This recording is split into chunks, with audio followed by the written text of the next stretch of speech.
Un ratito con los santos. San Felipe y San Santiago Apóstoles. Hola amiguitos, ¿quién como Dios?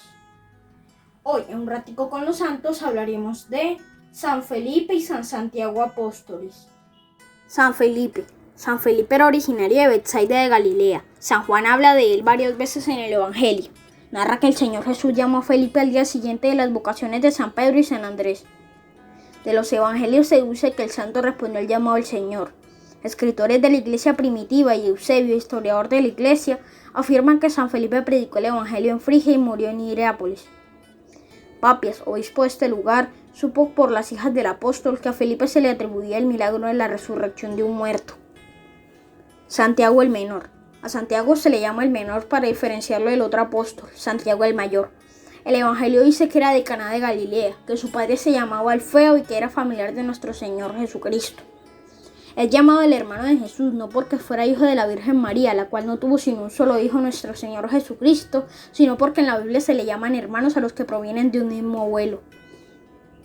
San Pablo afirma que una de las apariciones de Jesús resucitado fue a Santiago, y el libro de los Hechos de los Apóstoles narra cómo en la iglesia de Jerusalén era sumamente estimado este apóstol. San Pablo cuenta que la primera vez que subió a Jerusalén después de su conversión fue a visitar a San Pedro.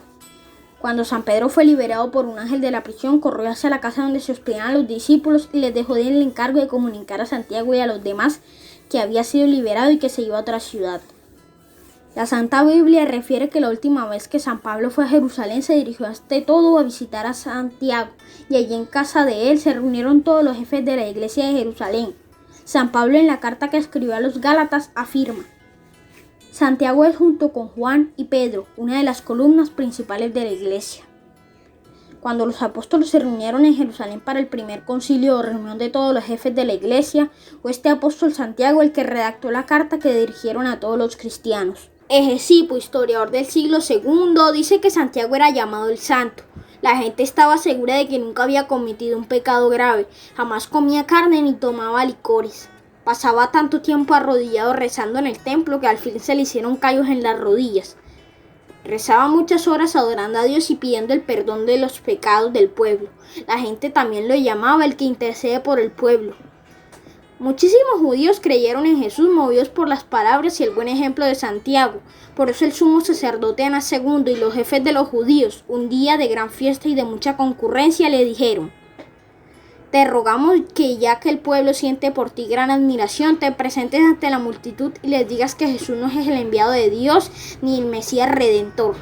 Santiago se presentó ante el gentío y les dijo: Jesús es el enviado de Dios para la salvación de los que quieren salvarse, y lo veremos un día sobre las nubes sentado a la derecha de Dios. Al oír esto, los jefes de los sacerdotes se llenaron de ira y decían: si este hombre sigue hablando, todos los judíos se van a hacer seguidores de Jesús. Y lo llevaron a la parte más alta del templo y desde allá lo echaron hacia el precipicio. Santiago rezaba de rodillas diciendo: Padre Dios, te ruego que los perdones porque no saben lo que hacen. Este apóstol redactó uno de los escritos más agradables y provechosos de la Santa Biblia. Allí dice varias frases tan importantes como estas: si alguien se imagina ser persona religiosa y no domina su lengua, se equivoca y su religión es vana.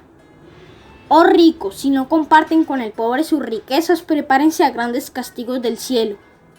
Si alguno está triste, que rece. Si alguno se enferma, que llamen a los presbíteros y lo unjan con aceite santo, y esa oración le aprovechará mucho al enfermo. Y después de Dios, nadie como María.